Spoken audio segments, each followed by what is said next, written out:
I'm not the type to just sit and wait for my whooping. I'm the type to go knock on my mama door. I'm ready for my whooping. Like.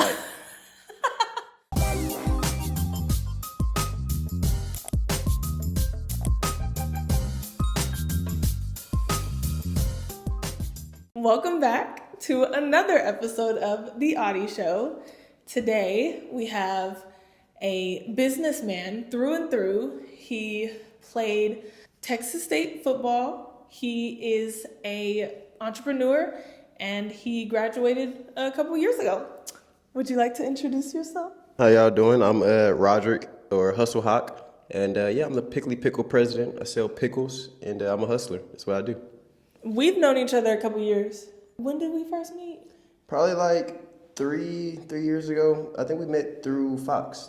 We probably met on some pickle stuff. I introduced myself, trying to sell my pickles to you, and then that's kind of how our relationship started. And I was probably selling banana pudding. I think I was doing something with baking. Jog my memory. If I recall correctly, you got the pickle recipe from your grandmother. Yes. So this is my grandma's sweet and spicy recipe. She taught me how to make it growing up in Galveston. She taught me how to make it maybe whenever I was like 10 years old.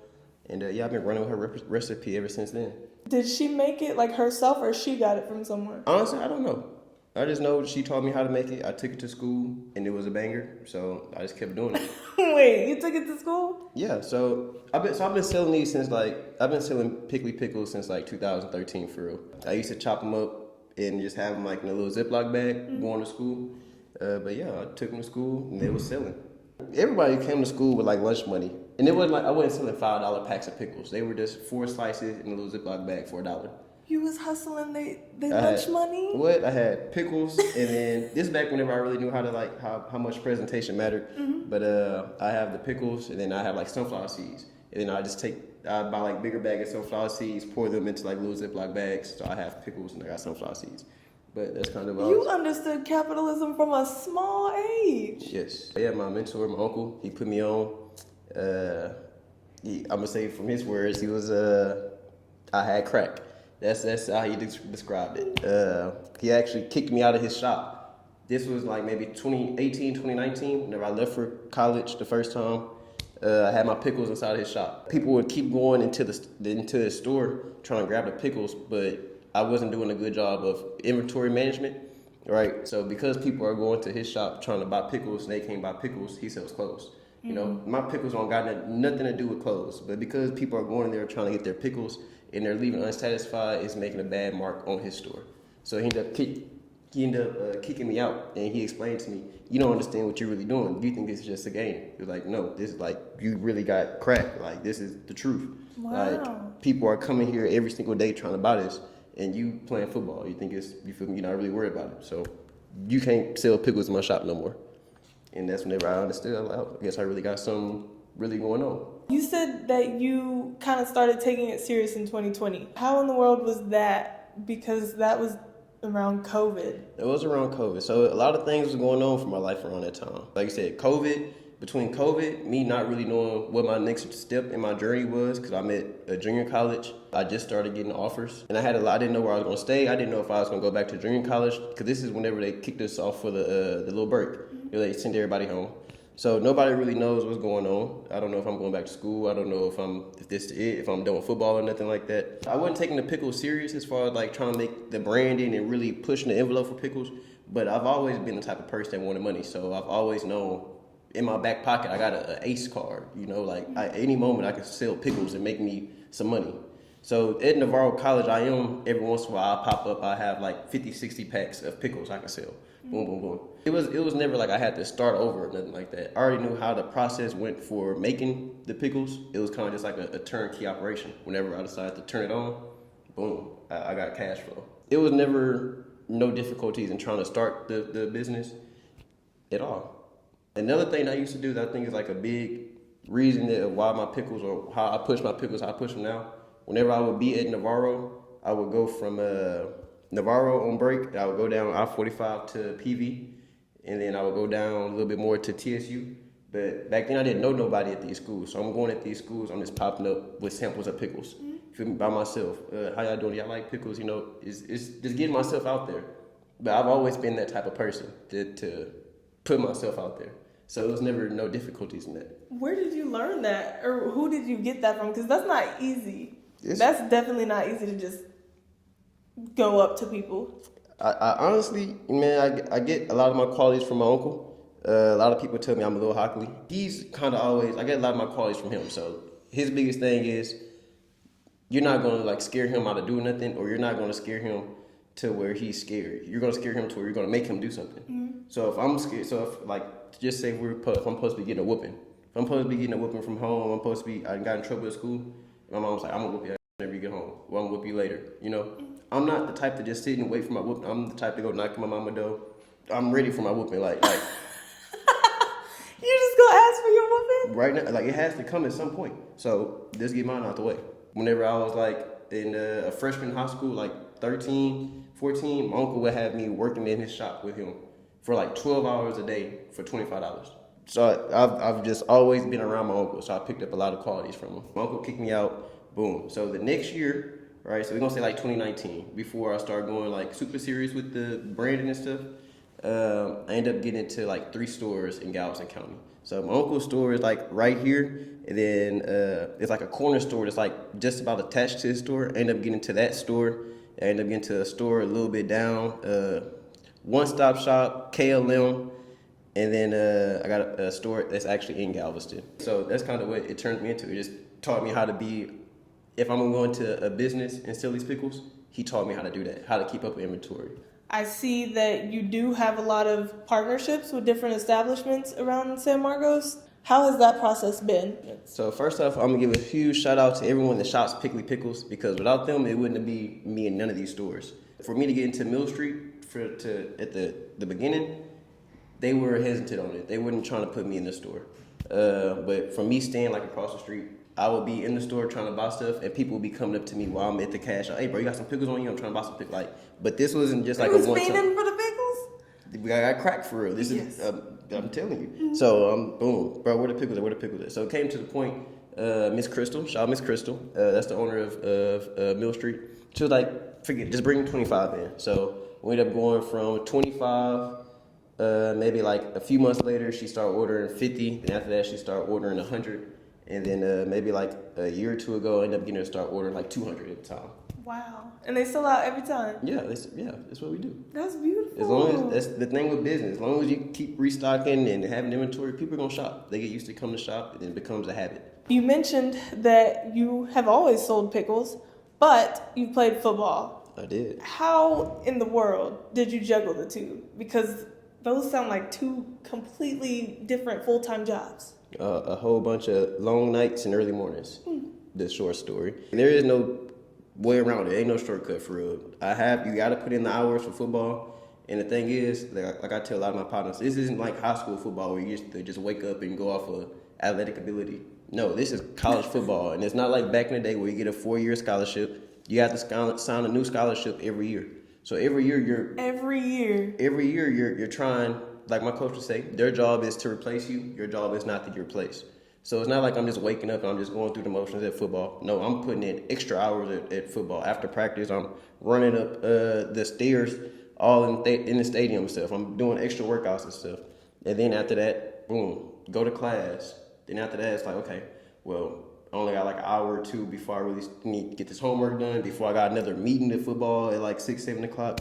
Let me see what I can knock out in like an hour or 2. And that's what I'm doing. I'm just trying to figure out how much I did 50 packs yesterday. Let me see if I can do 60 packs today. All right, so if I did 60 packs today, what do I do to get 60 packs? How am I going to make that to 120 packs? That's where, like you said, me and JT end up coming and working with each other. Mm-hmm. So just learning, just being in that position to where I have to do without the time. I still got to put out my product, but I don't got the time. It just taught me to be an outside the box thinker. So it's like, okay, well, I know I can't do this by myself. What can I do now to make something else go on? So like I said, that's where JT came in. Fox helped me out. And then, it was just long nights and early mornings. Did your football teammates support you a lot? Yeah, so all my football teammates support me. You kind of don't have no choice, but like different with the personality that I have. If you don't like me, you still gonna probably support me. And what's the chance that you don't like me? I'm just a likable person. I'm not like a guy that's asking for something. Mm-hmm. I'm a guy that's a giving. Even with my pickles, I don't look at it as like I'm selling my pickles to you. It's like, no, I'm enhancing whatever experience you got. If you're at the river, I don't feel like I'm selling pickles to you. I feel like I'm making your experience at the river way better. We're at football practice. We got through lifting and running practice. Hey gang, I got 100 samples of pickles. Y'all boys good? Boom, boom. Y'all need pickles? You feel me? That's kind of how I end up getting supporters. Just being, how can I bring value to these people? Not looking for them to bring value to me. So we've hit on the pickle business and athletics. Where does academics come into this? How did you balance academics with all that? Because that's a whole nother ballgame. Shout out to LaToya. Shout out to my mom. Because my mama did not play about like grades and stuff growing up. You know how you got to like learn stuff, like prerequisites. You got to learn how to do addition before you learn how to do multiplication. Yeah. My mama just made sure I was super good with all my fundamentals. So by the time I got to college and stuff, this was kind of like secondhand nature. Even going through like high school and stuff, it was just kind of like secondhand nature, just knocking out the work. Even looking back at it, I don't really remember putting in all the schoolwork, but apparently it got done. I got my degree, you know, and then, so with football, they don't play with grades neither. So shout out to Miss Lori too. Miss Lori, the academic advisor out here, when you play football, they don't play about them grades. Where did you get that discipline from? Growing up, I just been a disciplined child. I didn't catch too many whoopings growing up. I just like doing the right thing. I like doing what I'm supposed to be doing. This life is a whole lot simpler if you do what you're supposed to do. You mentioned that your mom has she didn't play about grades, no. But pertaining to like the pickle business, where has her stance been? Has she been super supportive? Yeah, shout out to my mama. So, man, you see the pickle merch. My mom's always been like the silent supporter. She's not like real big. She pushes my stuff. Don't get me wrong. She tells people about my stuff, but she's not like, my son's a pickle guy. Like, you know, like, that's not like her thing. Yeah. My mom was the first person to invest his money with me to start getting these things. She bought my first 10 buckets of pickles. Wow. She paid for my first set of hats. Or at least like half of the order. She paid for my first half of the hat order. And this was like a $1,500 purchase. My mom has always been in the background supporting me, believing what I'm doing. So outside of your teammates, do you have a lot of friends who have supported your business consistently? Shout out to the Auti Show. We here right now, you know, just off of good relationships. Yes, absolutely. Because like I said, we met back at Bobcat Nutrition. We was both hustling. Facts. I was trying to sell the banana puddings and facts. What else was I selling? You had the banana pudding, rolls. the shortcake things, the cheesecakes. Yeah, the cheesecakes. I think we did an exchange one time. It was like, I'll give you a pickle for a. Yeah. I think it's for a cheesecake, little cheesecake thing. What has been the biggest challenge so far with growing your business? Biggest challenge with any business is capital. Just having the money. Because I'm a big idea thinker. I'm a big thinker. Forrest Morris, he says, I'm not a candy seller. I'm not a candy seller. I'm an empire thinker. So that's kind of the approach I have with like my pickle business. I'm not a pickle salesman. I'm an empire thinker, right? So I want to have these different attributes of clothing, merch. I want to have like my own pop-up store. I want to have like video content. I want to do these things, but that all starts with capital, which is why I got my 9 to 5. I was about to ask you, do you use the 9 to 5 to fund it? I do. My 9 to 5. So right now, this is my first 9 to 5 in like 7 years. Boom. So, but playing football, we get like a stipend. We get a stipend. Football players get paid. But it's not like you get paid to play football. You get paid for like your bills. So by the time I end up getting my $1,300 check, $1,300 a month. Keep in mind, $1,300 a month in 2024 is not a lot of money at all. So after you pay the house note, there's like $800, and then you pay the car note, there's $400. You only got about $100 if you lucky. You want to eat, and the food at the football field is trash. Some people out here starving for real. Unless you got to hustle. Unless you out here selling pickles, you don't got too much money. Whenever I get my pickle money, I'm a big Nipsey fan. All money in, no money out. So I'm not big on buying like flashy, like materialistic things. I'm more big on buying things for my business. Reinvesting that money. That makes sense. I got this thing that I'm working on called Not Your Ordinary Athletes, where I want to sponsor some of my old teammates that's still playing and stuff like that. And I think that'll go big definitely with football, being linked in with football, you get a lot of connections. So now I got partners that go to Auburn or Baylor or all these bigger name schools to where they already been supporting me, they already been rocking me. It ain't nothing for me to ship them a pack or ship them a hat or ship in some merch, and they really pushing what I got going on. Are you eventually going to get like a storefront? Yes, I'm gonna have a storefront. Like I said, I got a lot of ideas. I want to have like a whole pickleball thing going on. And a lot of people aren't really hip to how big the pickle market is, but the pickle market is gigantic. So I'm trying to be first place in the pickle market.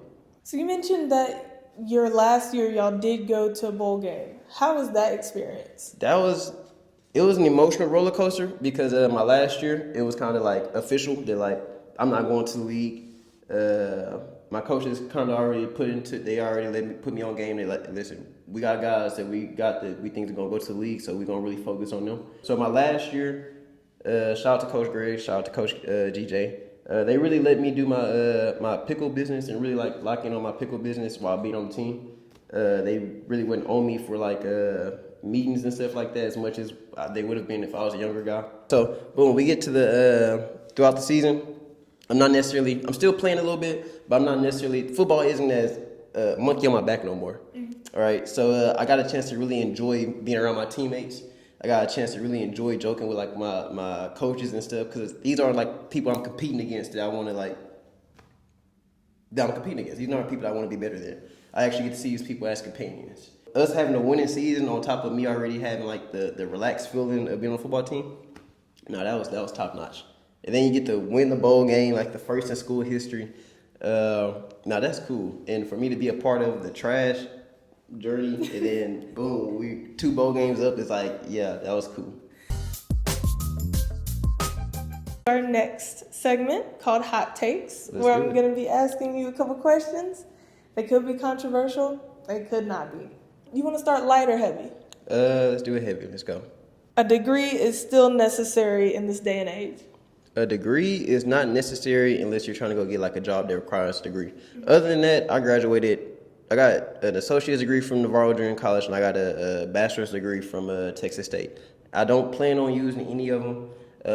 And the few months that I was like searching, like I said, I got 9 to 5 right now. I work at Walmart. For the few months I was looking for like a career to get into, the job market just really isn't there. So I was like, I'd rather just go find somewhere I can go put my time in, get my time out, and then I can get some money to invest into my own business. So this is America. This is a capitalistic country. So I mean, I think you need to be finding some type of way to make your own money anyway, whether you got a degree or not. So man, we in America, you don't need no degree to make no money. What was your degree in? Applied arts and science. Oh, Ask me what type of job I can get with that. I don't know. okay, because I was about to ask you. I was like, what kind of job? But you don't know. Walmart, a Pickly Pickles salesman. That's what we do. Hey, there's value in every single job. Facts. Best way to eat a pickle? Plain, on a burger, or with chips? The best way to eat a Pickly Pickle is fried. That's the best way to eat a fried. I don't know why I didn't think of that. A fried Pickly Pickle is my favorite Pickly Pickle to eat. I can't lie. It's something that I just cooked up like a few months ago, but ever since then I just kind of. If for a person like you feel me that don't eat his own product, I can munch on some fried Pickly Pickles. You don't eat your own product either? I've been doing it for too long. I don't unless I'm just like making sure the batch tastes correct. I'm not going to go get like a pack of pickles to go munch on or nothing like that. Unless I put them in the fryer. But. Okay. Wait, do you sell the fried pickles? I don't. So some of my next steps for my business is like to get like a kitchen to where I can introduce people to like the Pickley vibe, and I can sell things up out of the kitchen. Because I want to do like fried pickles. I want to have like a pickle bar. I want to have like a pickle margarita. Like I want to do I want to do the pickle thing big. So yeah. Pickle margaritas are gonna go crazy. I think so. My last hot take question: can you have bad marketing but a great product and still be successful? No, it don't work like that. It's a lot of companies out here that got good products. It's a lot of t-shirt brands that got great quality t-shirts, but they don't understand why they can't make sales. It's because it's all about marketing. You can have a bad product and have great marketing that's gonna outdo all of the good quality products with bad marketing. If you don't know how to understand your market to even start doing marketing, then you kind of need to start there. I've been doing content. I think of myself as a content creator. Like I said, I'm not a pickle salesman. I'm an empire thinker. I've been doing like YouTube. I had like YouTube videos maybe in like 2018 to where I'm going up to random people in the mall asking them like public interview questions. If these videos getting like 10,000 views and stuff, it just came to the point where I found myself being in the same lane and doing the same videos as other people. that I've always had in the back of my head that I still want to do this. I still enjoy doing this, but how do I make it my thing? And then that's where the Pickly Pickle conversations came from. Do your customers push your product a lot for you? Like, you have a lot of user-generated content? So I tell people all the time, well, at least I tell my partners all the time, man, it ain't nothing like these people out here in San Marcos. The San Marcos community is really, like, supportive. Like, I remember coming out here, and I'm pushing my pickles, and people aren't really buying them, but they're like, yeah, I'll tell a friend. And then like a week later, I would really have people either order some on the website or people who started my DMs. People really be like, my friend told me about these pickles. Do you have them? And that was super like mind blowing to me because I'm like, these people actually went out and told their friends about my pickles and stuff. So I do got people that push pickles with me. We also got like a little community called Pickly Pushers. So if you want to become a Pickly Pusher, we got that all. It's all on our page. What do they do? What's their main goal? So the thing with the Pickly Pushers, these are kind of just people that enjoy pushing the product just as much as I enjoy pushing the product. Like your version of a brand ambassador. Yeah, my version of a brand ambassador. It's probably one of the best ways of marketing when your customers will sell it for you. Mm-hmm. Or not even sell it, but they'll help you build your community. Shout out to the Green Squad. We're going to go into our last segment, which is Song of the Week, where we will be talking about a song that we've been bumping this week. What have you been listening to or jamming out to this week? So, man, like earlier this week, man, a song from like 2016 found its way in my shuffle. And this is something like I used to wake up and listen to every single day. It's called Something Out of Nothing by K-Camp. It just gives me a sense of nostalgia of where I was whenever I was really grinding, like trying to figure myself out and like super hustling and stuff like that. And it's just, I have it in my ear all day. I'm constantly thinking about, I'm trying to make something out of nothing. So that's what I've been bumping all week. Do you listen to throwbacks a lot? I do listen to, my favorite artist is Jay-Z and Jeezy. Like, if we go to my playlist, I probably got 90% of the songs that's coming from them. It's just that hustler spirit in me. If I had to choose a song of the week, once again, with the Super Bowl being so close, I've been bumping that. I would say All the Stars, because Kendrick and SZA killed that at the Super Bowl. That was a beautiful song, and I know everybody was waiting to hear it because it was like the nostalgia. Like, we was all waiting, and it was perfectly executed. Facts. So that's the song I've been bumping. These songs will be available in our Spotify playlist for y'all to go check out. So it has been such an honor getting to talk to you and learn about your business and just learn about you as a person.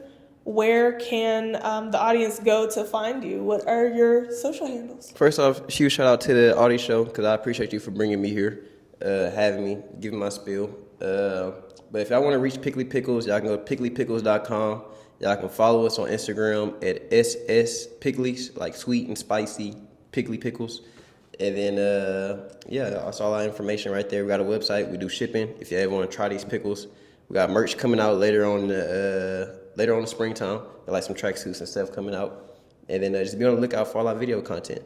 Is there anything you want to leave the viewers with? Any word of advice or anything? Man, all hustle, no luck, man. You either out here getting it or it's getting done to you. Mic drop. I'm here.